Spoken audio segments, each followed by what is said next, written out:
This is to everybody. See, I'm trying to understand it from you. You live there, and I said, I understand. You're the chief rabbi of Peterburg. The Friedrich, and your shul is there a couple of hundred years. Was the Friedrich Rebbe ever in your shul? He says no. The Friedrich Rebbe didn't even have a yeshiva in his shul, in his town.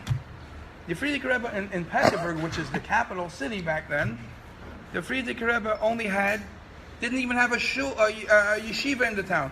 The Friedrich Rebbe lived in Peterburg. You know why? Because it was the capital. He only had a minyan in his house. And he lived there just to show that I'm going to live in the capital city. And from the capital city, I'm going to run business. I'm living here, and from here, I'm running the show. The yeshivas were not in the capital city, and he didn't even go.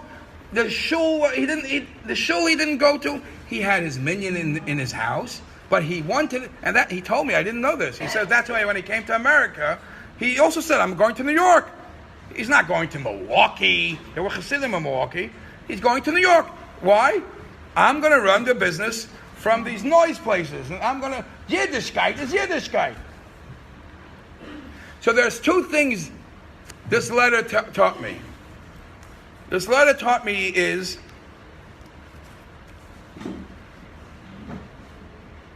that the victory of your Bais Taamuz was a victory of Yiddishkeit. Not me. The Friedrich Rebbe says this. And the victory of your Bais Taamuz was not only for Yiddishkeit, but to spread Yiddishkeit. Now let me share with you a couple of stories. Tafshin Lamed Gimel.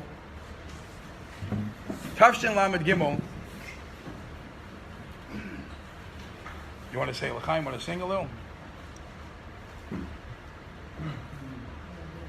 Rabbi Chaim Gutnick, who was the chief rabbi, or one of the main rabbis in Australia, happened to be in New York Lag BaOmer time. And when the Rebbe heard he was in New York Lag BaOmer time, the Rebbe asked him to, and because he was also something in the army, the Australian army, so the Rebbe asked him to come in uniform for the parade, by the Lag BaOmer parade. So I read somebody writing, he remembers his speech that he gave to the children by that Lag BaOmer parade. What was the speech he told the children by that Lag BaOmer parade? He says to the kids, this is before the Rebbe came out. He says to the kids, he's addressing the kids, he says, there was this child that was promised by his father that if he behaves, he does everything right, and this is going back 40 years ago. If he behaves, he'll buy him a train ticket. Let's say to go from New York to Washington or wherever it was. So the child or the youngster behaved to get his ticket. The father bought him the ticket. The kid didn't even bother to look what kind of ticket it was. Packed up his clothes, went to the train. Got onto the train, and like a youngster, like a teenager doesn't even look what seat he got. But he gets a ticket. He goes straight to first class, right? That's what doesn't even look where he goes. Just goes straight to first class. He goes to first class, but he's afraid that the usher or whatever it is collecting the tickets is going to kick him out. So he's hiding under the seat as the guy walks by. But he's a chafruma kid, and a little sloppy. He didn't realize that his tzitzis is hanging out.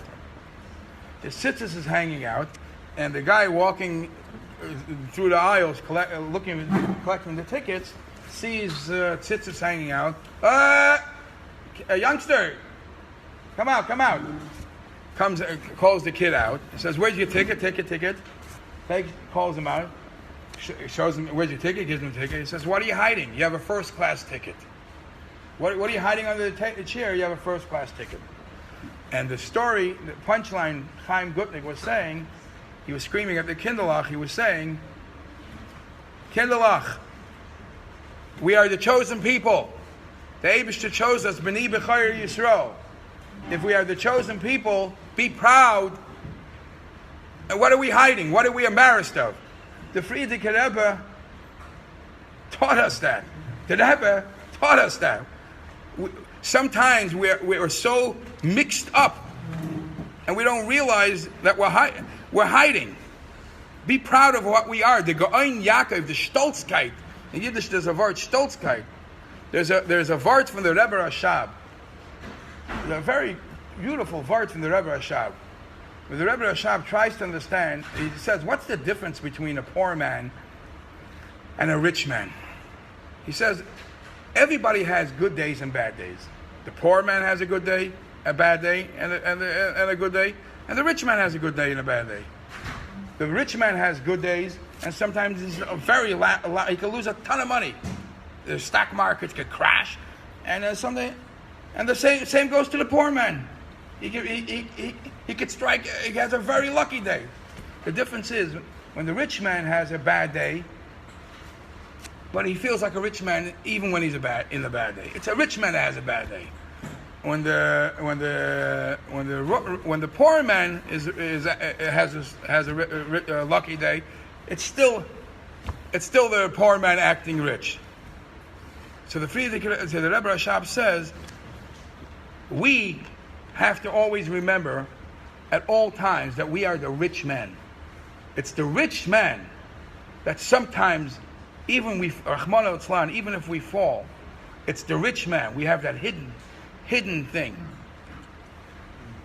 The Rebbe once saw the Frierdiker Rebbe addressing a letter to a simple person, and he sees him writing titles to that person that he knew that he was so far away from those titles. And the Rebbe says, the Rebbe never challenged the Frierdiker Rebbe, but the Rebbe like motion, like this person deserves those titles. He says in potential, maybe he's not that way now, but in potential, he for sure has that. I think I'm talking too much. I'm just gonna finish in one nukuda. Maybe we'll break a little. One of the most fascinating, for those who learned with me, I can't imagine I didn't say it a million times yet already, because this is one of my favorites. One of the most fascinating Vartardas is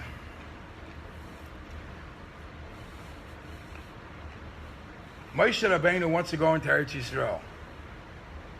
Va'eschana, he davens and davens and davens and davens. Hashem says, no. He davens hundreds of tefillas, and Hashem says, no. He tries every trick.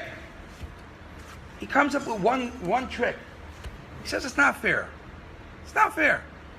Yosef HaTzadik, his remains, you're going to bring it out of Mitzrayim. I can't go into Eretz Yisrael. His remains are coming out of Mitzrayim. You're not going to allow me to go into Eretz Yisrael? Yosef. So Hashem says like this. Okay, you want to play the comparing game? Let's compare it. Rabbi say, listen to this. This is the punchline. So Hashem says, Yosef. When Yosef was in Mitzrayim, throughout his life, everybody knew who Yosef was. When Yosef was in Mitzrayim, everybody knew who Yosef was. When Potiphar had the story, Eshes Potiphar had the story with Yosef, nobody questioned that Yosef was Yosef HaTzadik. You know what the story? You know what happened with you? Let me take out the recorder. Let me do a playback. Do you know what happened when the daughters of Yisro came home one day, and they came home early, and Yisro asked, "Why did you come home early?" And they said, something very easy. We had an easy day today. You know what happened? Ish Mitzri, there was an Egyptian-looking man that helped us. Do you know what that means? Moshe Rabbeinu, pay attention. To young girls, he appeared to look like an Egyptian girl, like an Egyptian person. For that, he is not going into Eretz Yisrael. For not screaming, I am Jewish. For young Midianites, not knowing, for young girls not seeing, tzitzis, Jewish, I am proud.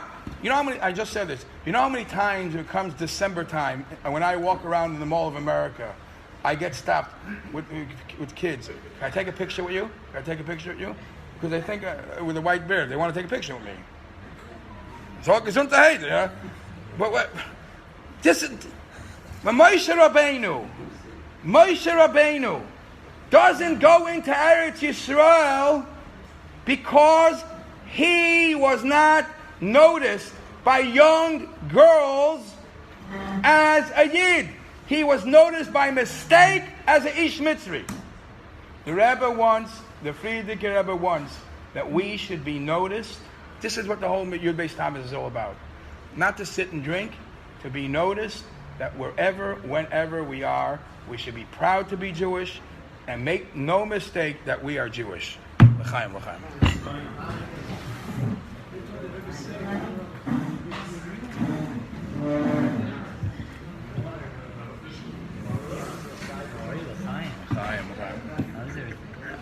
Good to see you in person. You know this guy. What? You have a custom? Well, what? I'm finished. I'm not going to be here forever. I can't. Well, who's been eating those pickles? I'm not eating pickles. Because you didn't have a fork. If I get you a fork, will you eat the pickles? Said you good job to everyone. Who's this? Easy on? On the car?